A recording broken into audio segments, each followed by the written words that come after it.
Manu Lévy, il fait l'objet d'accusations hyper graves. On a harcèlement, on a homophobie, on a xénophobie, on a même d'avoir été complice d'une agression.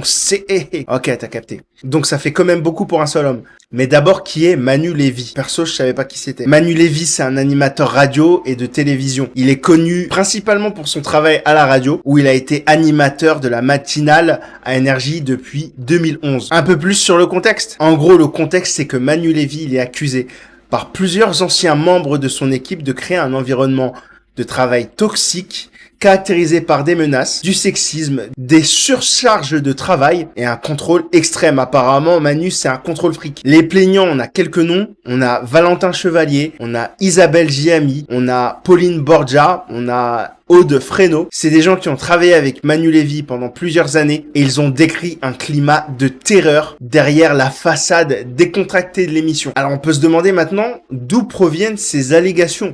Ces allégations, elles ont été révélées suite à une enquête d'un journal. Voilà, c'est Libération, le journal, qui a recueilli des témoignages d'une vingtaine d'anciens collaborateurs de Manu Lévy et 4 d'entre eux ont lancé des procédures, des poursuites au prud'homme contre la station radio Énergie et du coup aussi Manu Lévy. Face à tout ça, comment Manu Lévy a réagi? Manu Lévy, sa position elle est simple, il a réfuté catégoriquement toutes les accusations qui sont portées contre lui. Il affirme n'avoir jamais méprisé personne et que ses actions étaient toujours dans le but de l'humour, sans aucune intention de moquerie. Il a également souligné que durant ses 13 saisons sur Énergie, il n'y a eu aucune réclamation le concernant. De son côté, Énergie, elle protège son animateur en critiquant le rapport d'enquête de Libération et le qualifiant de caricatural et mensonger. Ces accusations, elles entrent déjà dans un contexte où la radio Énergie était déjà un peu mise à mal. On sait que précédemment, Coé, il avait été mis à pied suite aux accusations le concernant. Donc, est-ce qu'on assiste